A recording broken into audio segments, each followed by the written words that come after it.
నిజంగా సంతోషంగా చప్పలు పట్టండి. దుఃఖంగా ఉన్న చప్పలు పట్టద్దు, సంతోషంగా ఉన్నప్పుడు చప్పలు పట్టండి.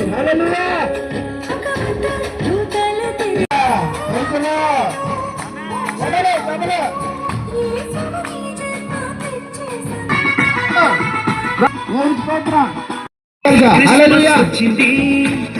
తెచ్చింది పండుగ తెచ్చింది దేవునిగా పుట్టాడని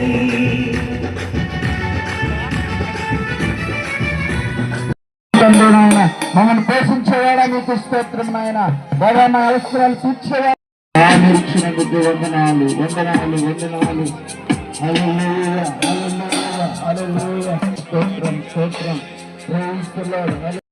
ఆత్మీయ సేవకులు దూర ప్రాంతం నుంచి వివిధ రాష్ట్రాలు వివిధ ప్రాంతాలు చాలా నింపబడి వాడబడుతున్న ఆత్మీయ సేవకులు మన మధ్య రావడం మనకెంతో ఆశీర్వాదకరం. గతసారి అయ్యగారు వచ్చారు అంటారు, ఆయన అయ్యగారు దేవుడు తను ఉంచారు. అందును బట్టి రామారావు అయ్యగారిని కూడా అంటే రెండే దారులు అని కొన్ని చెప్పారు. ఒక దారి మాకు ఇచ్చారు, మరొక దారి ఇంకొకరికి ఇచ్చారేమో. చాలా సంతోషం. మరి మంచి దారిలో నడిపించినందుకు మరొకసారి ఆయనకి వందనాలు.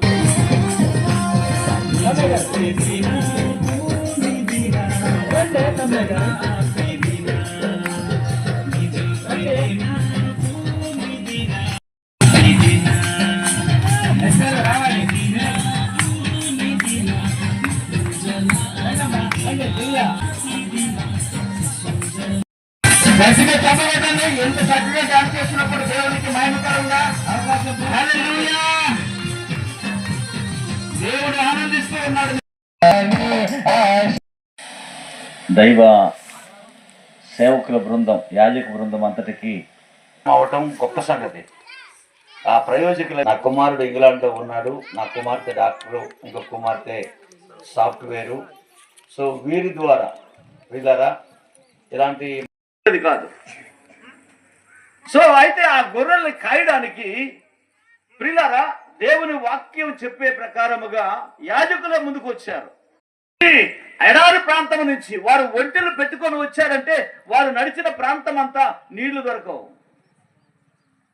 గొర్రెలను పెట్టుకుంటూ త్వరగా వెళ్ళిపోదురు కదా. ఒంటెల్లో ఎందుకు తీసుకున్నారంటే ఆయన ఈ లోకంలోకి వచ్చిందే మన కొరకు వచ్చాడు. దేవునికి స్తోత్రం కలుగును గాక.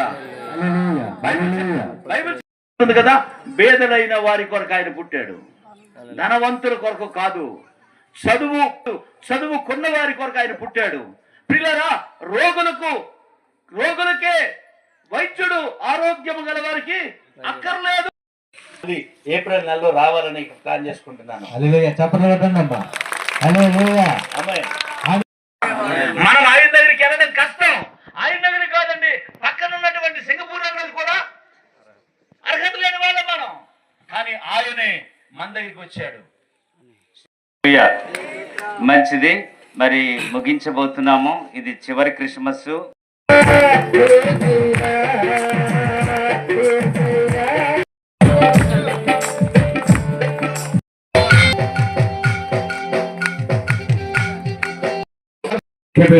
కోరుతూ మరి గొప్ప యాజకులుగా ఆశీర్వదించాలి. హల్లెలూయా హల్లెలూయా. కృపా సత్య సంపూర్ణ జ్ఞానవంతం నిరంతరం. పరిశుద్ధులైన తండ్రి, మీరు మాకు ఇచ్చిన మంచి వాతావరణము, ఆయన చలి లేకుండా ప్రభువా మీకు వందనాలు. ఈ పగటి కాలము, ఈ మంచి మీటింగు ఉంటున్నాను. మీ దాసుడు శుభకార్యము కొరకై స్తోత్రం చెల్లిస్తున్నాము. ఆయన కట్టబడిన దేవుని ప్రేమ, మానవాళికి రక్షకుడును